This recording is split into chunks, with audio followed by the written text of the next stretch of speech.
my studio. I'm Jessie, and this is the Knit Up and Dye podcast, episode 2, Progress. I'd like to start today by thanking all of you. If you're just watching for the first time, welcome. If you're coming back, thank you. I appreciate it. I appreciate everyone who gave me comments and feedback. I have tried to incorporate a lot of the feedback that you gave me to ever improve my podcast, and I'm always looking for constructive criticism. I want to send out a special thank you to Elise on My Two Tips podcast. Hello! Thank you so much for your kind comments. Thank you so much for encouraging others to come see me. If you're seeing me because of Elise, be sure to thank her for introducing me to you. I love your podcast. You're part of my inspiration, and I greatly appreciate you announcing me to everyone else. Thank you. Moving on.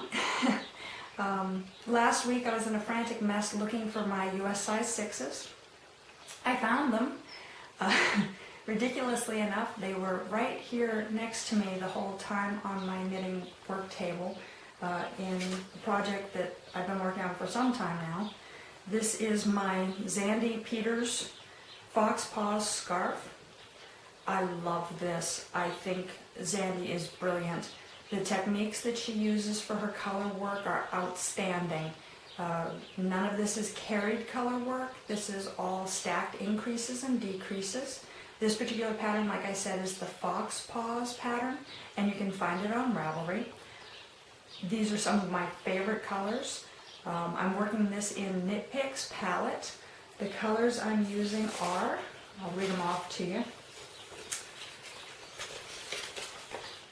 Eggplant, Tomato, Tarragon, Clover, and Semolina. Other than the Clover, it sounds like I'm making dinner. They're beautiful. The colors are just vibrant. The yarn is actually very soft. This pattern does require paying attention. I wouldn't recommend doing this in front of the TV. I tried that. I ripped back a lot of rows. I am putting in lifelines. I learned my lesson the third time. But because this is something I really want to accomplish in the very near future, I did not take my sixes out of it. For some reason I thought this was done on a 4, so I just kept dismissing it. That's not where my 6 was. When I got so crazy that I pulled out my needle sizer and started going from project to project to figure out where my 6s were, lo and behold. So, like I said, I really want to do this. I wasn't willing to harvest my needles out of this. This continues to live here next to me where I can work on it and get it done in the near future, I hope. But I chose to review my gauge again. And ultimately I decided that I really did want a US 5. Partly because I didn't want to buy another 6. And partly because one of my issues with sweaters is that I knit them and then they grow.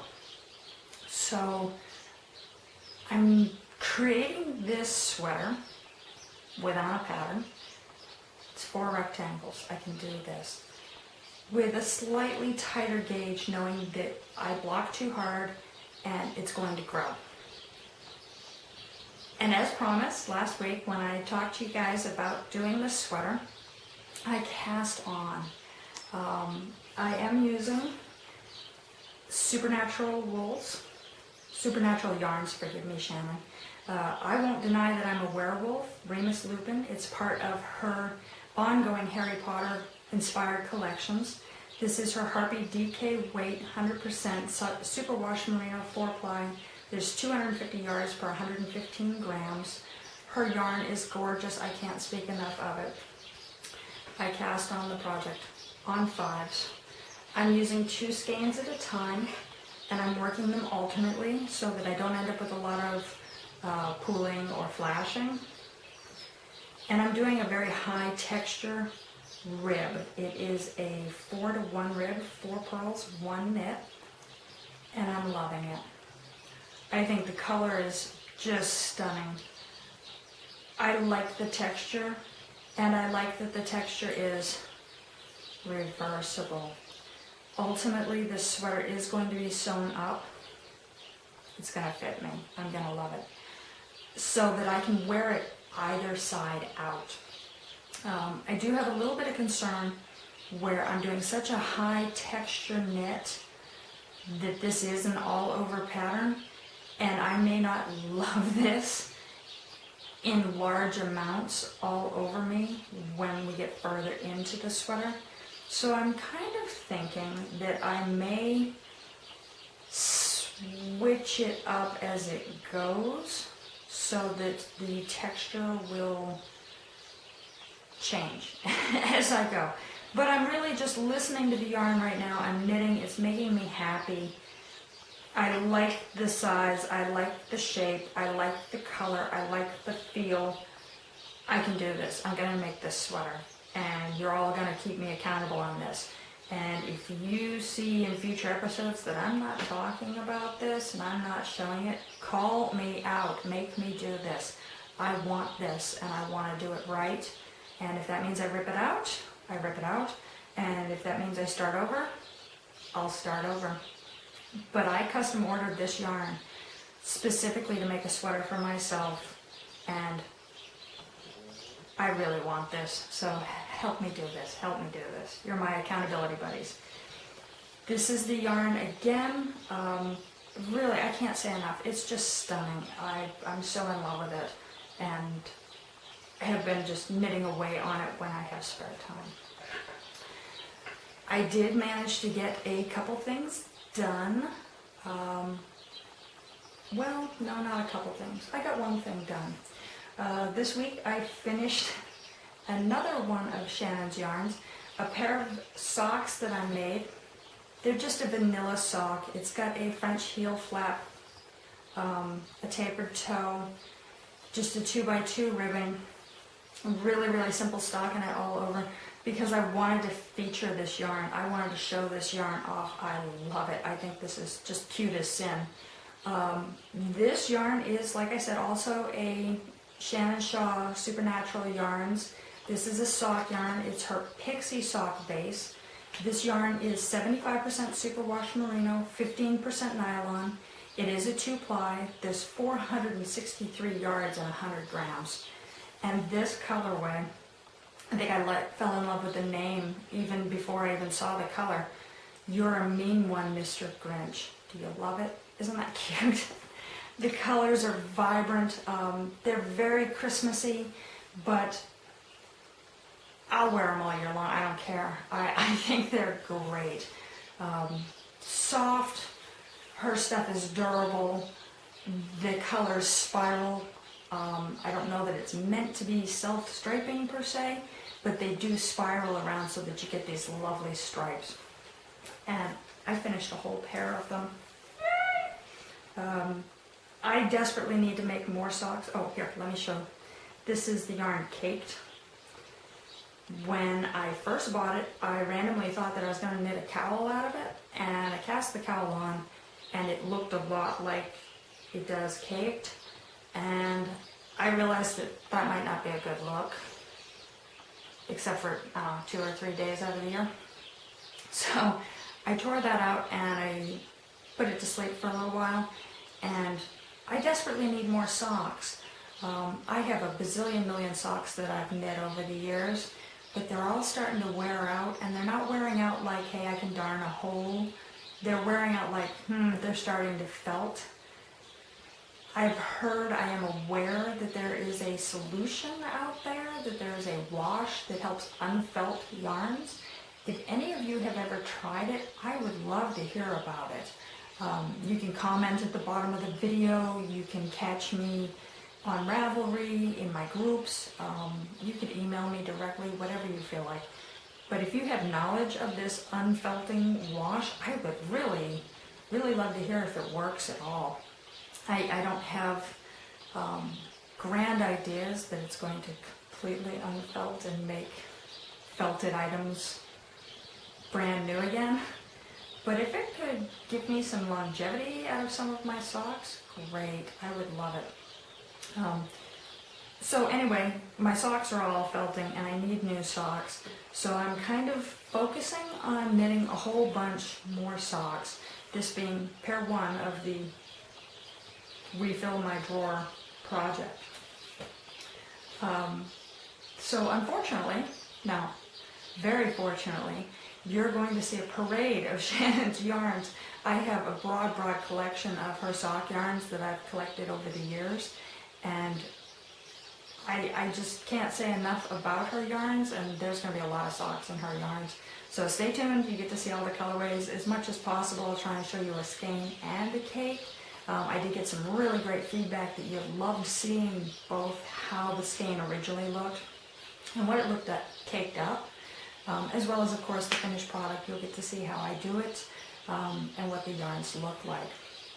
Forgive me. With fall comes really dry air. Fall is here. I'm very excited. It's like the second or third day of fall. It's my favorite season. I get to start wearing my knits again. It's cold in the morning, cold at night. During the day, it still gets really warm here. But I work indoors in a horribly over-air conditioned office, so I still get to wear my shawls. One of the other projects that I've been working on that I'd like to share with you all is my How to Eat an Elephant blanket. I call it that because somebody once asked me, how do you eat an elephant? And of course the proper answer is one bite at a time.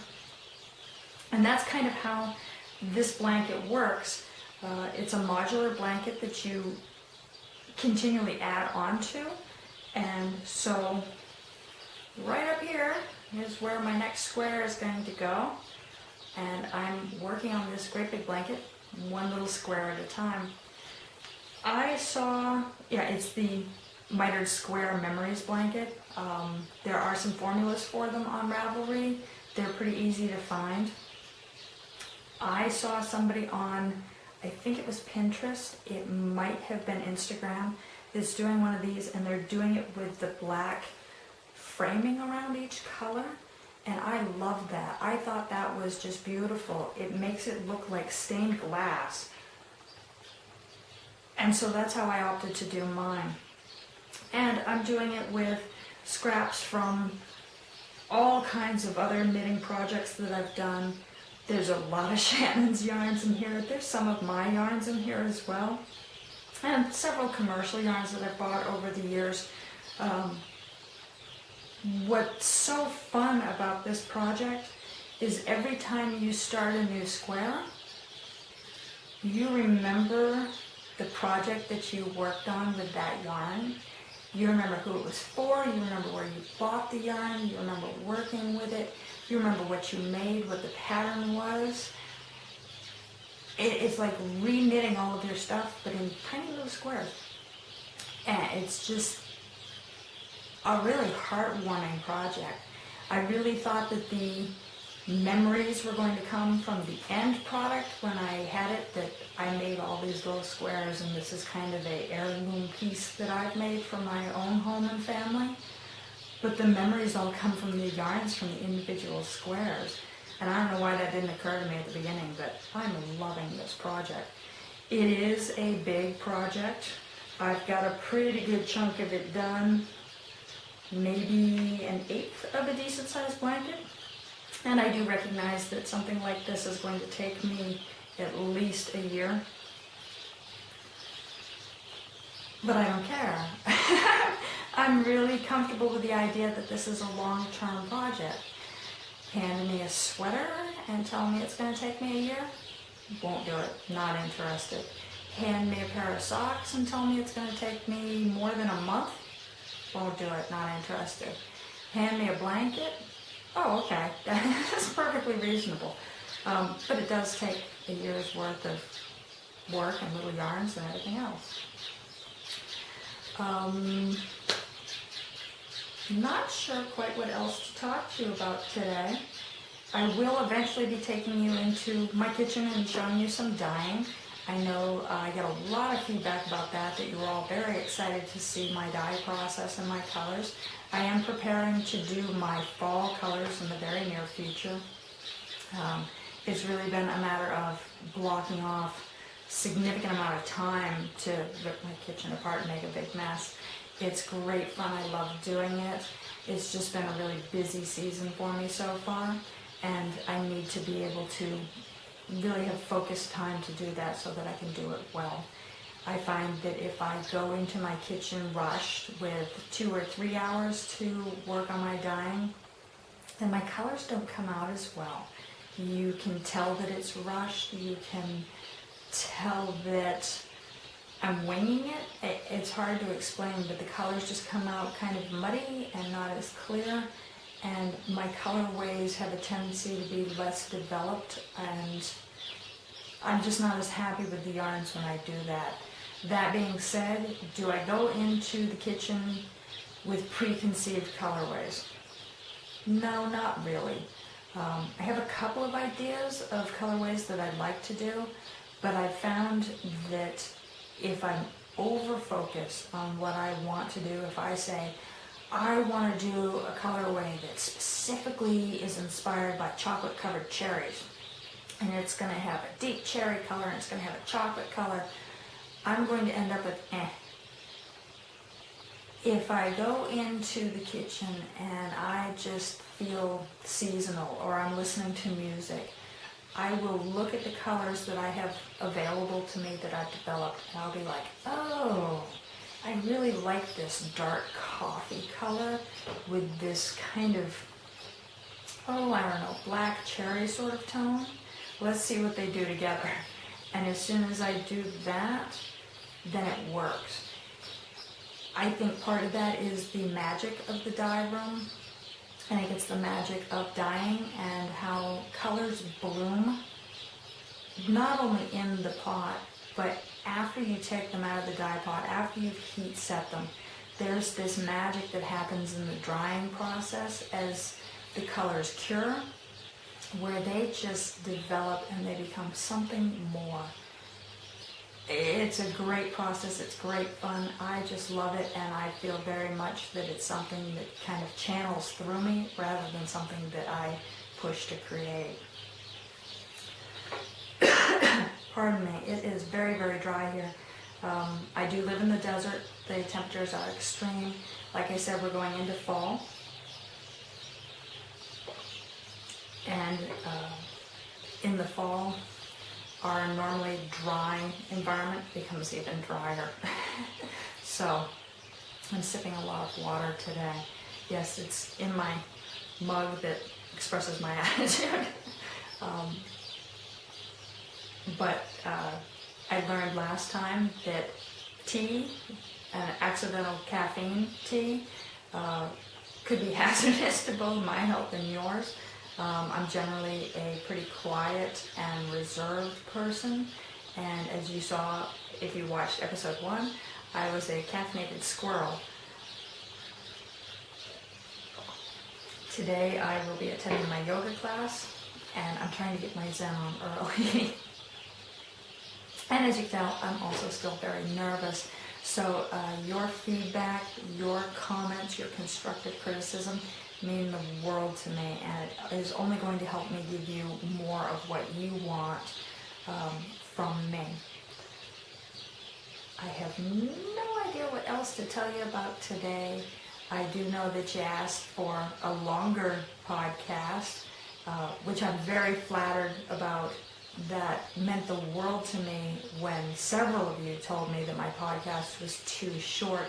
That means that you weren't frustrated, you weren't tired of listening to me, and you didn't want me to just go away. You actually cared about what I was saying and wanted to see more of it, and I'm so honored. Thank you. Please, if you have questions, if you have suggestions, send them on. I'm going to let you go for the week. I hope you all have a great week knitting, and I'll talk to you next week. Thank you, and I'll leave all the yarn information in the show notes for you. Oh, and somebody's going to yell at me, I'm sure. This is another one of Shannon's yarns. I'm sorry, Shannon. I think this one is Next Time You Shoot Me, Best Pray I'm Dead, inspired by Daryl Dixon from The Walking Dead. I'm going totally on memory here. And this particular pattern is one of my designs. This is the Forbidden Forest shawl. You can find this on Ravelry. I'll include it in the show notes. I know if I don't tell you about it now, somebody will say, why didn't you tell us about what you were wearing? So I did. Sorry. Thank you all. Have a great week. Bye.